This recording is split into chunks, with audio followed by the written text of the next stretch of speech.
और केंद्र शासित प्रदेश की ज़रूरत क्यों पड़ी। जैसे कि हमने देखा है कि काफ़ी सारे स्टेट जो है वो अपनी जो प्रशासन है, अर्थव्यवस्था उनकी सब कुछ अच्छी है, लेकिन कुछ ऐसे प्रदेश हैं जिनकी आर्थिक रूप से असंतुलित है, उनके क्षेत्र की आर्थिक स्थिति अच्छी नहीं है, साथ ही साथ वो आर्थिक, प्रशासनिक और राजनीतिक रूप से अस्थिर है, और इसके साथ ही साथ अलग अलग प्रशासनिक इकाइयों के रूप में वो नहीं रह सकते हैं। वो अलग अलग प्रशासनिक इकाई मतलब अपना खुद का राज्य के रूप में वो नहीं रह सकते हैं। उनके लिए केंद्र पर निर्भर रहना जरूरी था, इसलिए क्या हुआ, केंद्र शासित प्रदेश का गठन हुआ। जैसे अभी हम देखते हैं कि लक्षद्वीप है, पांडुचेरी है, दादर नगर हवेली है, दमन दीव है, और जो है और अंडमान निकोबार द्वीप समूह है। तो इस तरीके से जितने भी हैं, तो इन लोग खुद पर स्थिर नहीं रह सकते। साथ ही साथ ये जो है भारत के बाकी प्रदेशों से काफ़ी दूरी पर है, तो इससे इनकी जो ज़रूरत है वो तुरंत जो है कोई प्रदेश नहीं दे सकता है, इसलिए इनको केंद्र पर निर्भर, केंद्र से डायरेक्ट इनके पास जो हर एक सुविधाएं पहुंच सकती हैं, तो इसलिए जो है इनको केंद्र शासित प्रदेश बनाया गया।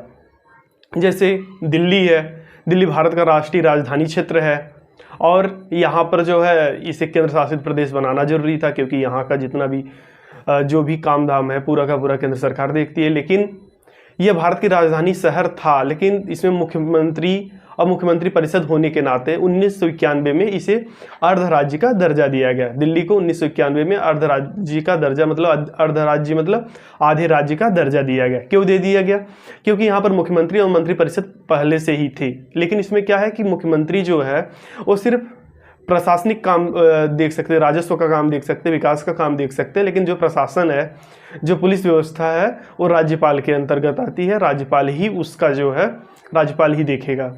और दिल्ली में ऐसा होता ही है कि वहाँ की जो राज्य व्यवस्था वो गृह मंत्रालय भारत सरकार के पास होती है, जो वहाँ का विकास का काम दूसरा काम है, वो सब पूरा का पूरा जिम्मा जो है प्रदेश सरकार की है। और इसके साथ ही साथ जैसे दमन और दीव है, दमन दीव में कहा था कि इस जगह पर जो है पुर्तगालियों का कब्जा था, और लेकिन 1961 में जो है भारत ने फिर से अपने कब्जे में लिया, और दमन दीव के साथ गोवा भी उस समय पुर्तगालियों को भगाया गया वहाँ से और भारत के कब्जे में लाया गया। तो क्या हुआ कि 1978 में गोवा को फिर से एक राज्य बना दिया गया, पूर्ण राज्य का दर्जा दे दिया गया। लेकिन दमन दीव भी आज भी जो है उनको केंद्र शासित प्रदेश के रूप में रखा गया। इसके साथ ही साथ दादर और नगर हवेली है। दादर नगर हवेली में 1779 तक मराठाओं का शासन था, फिर 1954 तक पुर्तगालियों का साम्राज्य था। और इसको भारत देश का हिस्सा बनाने के लिए पहले जो 1961 में भारत में शामिल किया गया। तो यहाँ का क्या काम था कि यहाँ के प्रशासनिक एक IAS अधिकारी थे, उनको पहले वहाँ का जिलाधिकारी बनाया गया। जिलाधिकारी थे तो उनको जो है वहाँ का प्रधानमंत्री बनाया गया एक दिन के लिए। तो उन्होंने भारत में विलय का सिग्नेचर हस्ताक्षर किया, तो फिर से जो है दादर और नगर हवेली भारत में आ गई। इसके साथ ही साथ है अंडमान निकोबार द्वीप समूह। अंडमान निकोबार द्वीप समूह और लक्षद्वीप समूह पहला है, और इनको क्यों केंद्र शासित प्रदेश बनाया गया, क्योंकि यहाँ पर आज भी कुछ ऐसी जनजातियाँ रहती हैं कि उनकी संस्कृति पूरी की पूरी तरीके से भारत से अलग है, और इन जनजातियों में को अलग से इनकी मतलब ये अभी भी उसी तरीके से ज़िंदगी जीती हैं जैसे आदिमानव जिया करते थे। और इसमें सबसे महत्वपूर्ण जनजाति है जरवा जनजाति। जरवा जनजाति आज भी भारत ने उसको ऐसा घोषित कर दिया है कि इस द्वीप के आसपास कोई नहीं जाएगा, क्योंकि वो जनजाति जो है बाहरी लोगों से मतलब नहीं रखना चाहती है, उनकी अलग संस्कृति है। तो इसलिए भारत सरकार ने ऐसा नियम बना दिया गया कि उनकी संस्कृति के साथ छेड़छाड़ करने वालों को भारत सरकार द्वारा अपराधी घोषित कर दिया जाएगा।